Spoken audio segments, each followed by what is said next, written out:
माझ्या माहितीप्रमाणे त्यांचे तुमची सगळ्या ज्या मुलाखती घेतल्या आहेत त्या मी स्वतः ऐकलेल्या आहेत, त्यामुळे तुम्हाला त्यांची बाजू माध्यमांना सगळी चांगली माहिती आहे. त्याचबरोबर आमच्या निलेश गिरमे आणि सुदर्शना त्रिगुणाई दोघांनी तुम्हाला आतली चर्चा सांगितलेली आहे. परत आपले सगळे जे शिवसैनिक बांधव आणि भगिनी आले होते त्यांच्यापैकी काही जण तुमच्याशी बोललेले आहेत आणि मुख्य जो त्यांचा मुद्दा आहे त्याच्यामध्ये त्यांना असं वाटते की लवकरात लवकर युती जी प्रलंबित विषय राहिलेला आहे तसा तो न पेंडिंग राहता लवकरात लवकर त्यांना स्वतंत्रपणे शिवसेनेने लढावं या दृष्टिकोनातून पक्षाने निर्णय घ्यावा. त्याच्यावरती मी त्यांना सांगितलेलं आहे आणि काल पण मी आपल्या पत्रकार परिषदेत सांगितलं होतं की अंतिम निर्णय जो आहे तो माननीय एकनाथजी शिंदे हे घेतील. मग तो निर्णय स्वतंत्र लढणं किंवा युतीत लढण्याच्या बद्दलचा असेल. त्याचबरोबर उमेदवार कोण असतील याचीसुद्धा आम्ही यादी त्यांच्याकडे आम्ही सादर केलेली आहे. पण नवीन नवीन लोक इच्छुक राहत आहेत, त्यामुळे तशी अपडेट करून यादी दिल्यानंतर योग्य त्या वेळेला निर्णय होईल. हे जी वस्तुस्थिती आहे ती त्यांना सांगितली समजावून. त्यांचे 2 म्हणणी होती, त्याच्यात काही त्यांचे आक्षेप होते शहर प्रमुखांबद्दल. दुसरं त्यांचं म्हणणं होतं काय चाललं आहे आम्हाला कळत नाही आहे. माझ्या असंही लक्षात आलं की त्यांना माहिती जी आहे ती चुकीच्या पद्धतीने त्यांच्यापर्यंत पोचते आहे. त्यांच्याबद्दल चांगल्या पद्धतीने समाधान झालं आणि जात असताना त्यांना उलट मी सांगितलेलं आहे की आपल्याला पक्षाचा वरून जसा आदेश येईल की स्वतंत्रपणे लढण्याचा आदेश आला तर आपण तशा प्रकारे प्रत्येक वॉर्डात तयारी करण्यामध्ये तुम्ही सहभागी असणार आहात. त्याच्यामुळे हे काही एक व्यक्ती कोणी ठरवणार नाही आहे. अंतिम निर्णय माननीय शिंदेसाहेब ठरवणार आहेत आणि शहराच्या शिफारसीनुसार ठरवणार आहेत असं त्यांना सांगितल्यानंतर मला असं वाटतं की त्यांनी ते ऐकलं आहे. त्यांच्या मनावर काय परिणाम झाला आहे पण ते अतिशय प्रेमाने आणखीन चांगल्या प्रकारच्या वातावरणात गेलेले आहेत आणि ते नेहमीच माझ्या घरी येतात, निदर्शनं न करता तसंही भेटतात. एक त्यांची रुखरुख आहे की काही वॉर्डांमध्ये कायम भारतीय जनता पक्षालाच जागा मिळालेल्या आहेत, तिथे आम्हाला शिवसेनेचं काय. तर तिथे आपल्याला कल्पना आहे की ठाणं आहे, मुंबई आहे, सांगली आहे, नाशिक आहे, अशा ठिकाणी जिथे विद्यमान नगरसेवक असतात. मग समजा आमचे असतील, शिंदेंच्या नेतृत्वाखालच्या शिवसेनेचे असतील तर ते विद्यमान नगरसेवकांच्या जागा साधारणपणे मागितल्या जात नाही, तसा आत्तापर्यंतचा नियम असतो. परंतु ती भावना कळण्याच्या एवढं त्यांच्या भावना खूप तीव्र होत्या. पण हसत खेळत पण थोडीशी रागवून पण थोडी प्रेमाने अशी व्यवस्थित चर्चा झाली आणि माननीय बाळासाहेब ठाकरे यांच्या आदेशाला स्मरून आपण चांगल्या प्रकारे शिवसेनेच्या संदर्भामध्ये मार्ग काढायचा या संदर्भामध्ये त्यांनी भूमिका सांगितली. मी त्यांना हे पण विचारलं कारण मी एका वृत्तवाहिनीवर पाहिलं होतं की माझा राजीनामा दिला, मी कसला राजीनामा द्यावा असं तुम्हाला वाटतं. त्याच्यावर त्यांनी सांगितलं आम्ही राजीनाम्याची मागणी वगैरे केली नाही. म्हणजे ठीक आहे, काय हरकत नाही. तर त्याच्यामुळे शहर अध्यक्षांच्या बद्दलच्या भावना त्यांनी माध्यमातून पोचवलेल्या आहेत. त्यांनी स्वतः ते भेटलेले आहेत माननीय शिंदेसाहेबांना. निवडणुकीच्या आधी त्यांना बदला अशी त्यांनी अपेक्षा व्यक्त केली. तर मी त्यांना सांगितलं की बाबा ते शेवटी अंतिम निर्णय पक्षश्रेष्ठींचा असतो, पण साधारणपणे कुणालाही निवडणुकीच्या काळामध्ये अशा प्रकारचे निर्णय घेतले जात नाहीत, तर तुम्ही समजून घ्या. काही नवीन आलेल्या लोकांबद्दल त्यांना शंका होती, तिथे मात्र मी स्पष्ट सांगितलं की पक्षश्रेष्ठींचा आदेश हा अंतिम असतो.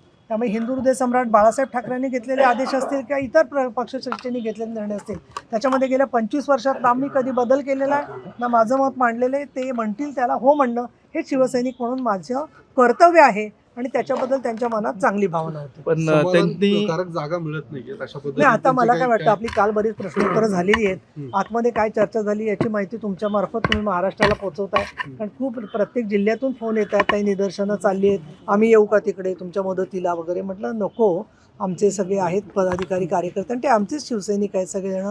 त्यांच्या मनातली जी आतुरता आहे, अस्वस्थता आहे ती आज महाराष्ट्राच्या सगळ्या राजकारणामध्ये आहे. अस्वस्थता प्रत्येक पक्षामध्ये. असं नाही आहे की जो कोणी चांगल्या पद्धतीने काम करतोय त्याची अपेक्षा आहे किंवा आम्हाला संधी मिळावी आणि या दृष्टिकोनातून त्यांना न्याय देण्याचं काम मला जेवढं शक्य होईल तेवढं करून अंतिम निर्णय शिंदेसाहेब घेतील.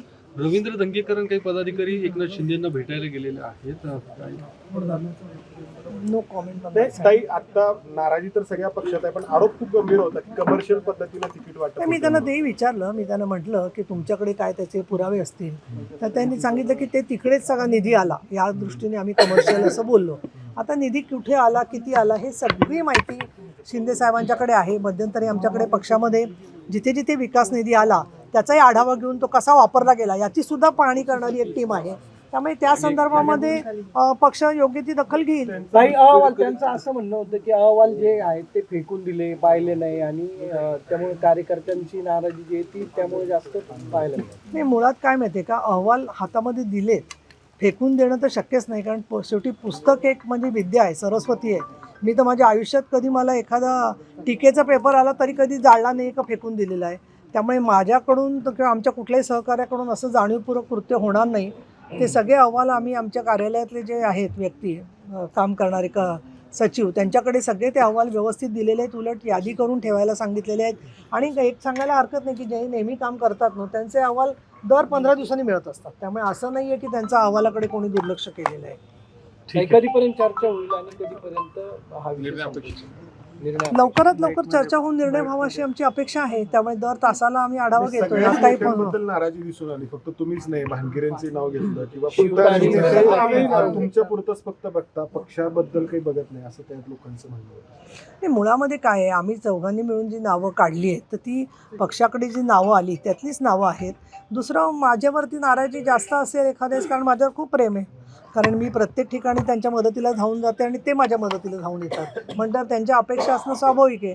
आणि दुसरं पक्ष म्हणून विचार केला म्हणूनच शेवटी पक्षाचेच लोक आहेत ना, जे लोक आहेत ते पक्षाचेच आहेत ज्यांची नावं आली आहेत. आणि दुसरं महत्त्वाचं म्हणजे उद्या दुर्दैवानी समजा असं झालं की आपल्याला युती होतच नाही आहे तर अशा वेळेला सुद्धा लढताना मी त्यांना सांगितलं सगळ्यांना की काही ठिकाणी 2 इच्छुक आहेत, 3 इच्छुक आहेत. तिथेही पक्षाचा निर्णय ऐकायलाच लागेल ना. तिथे असं निदर्शनं करून आलेत आणि बोललेत आणि लगेच ती तिकीटं घेतली असं होऊ शकत नाही आहे. ते समजू शकतात. फक्त त्यांची अपेक्षा भाजपकडून आहे. पण ती भाजपकडे डायरेक्टली त्यांनी जाऊ नये असं मला वाटतं. त्यामुळे त्यांनी माझ्याकडे मांडली. किती असं जागा आपण पक्षासाठी मागितल्या? नाही, आम्ही तुम्हाला सांगितलं ना, काल तो नव्हताच पण 35 जागांची आम्ही लिस्ट दिलेली होती.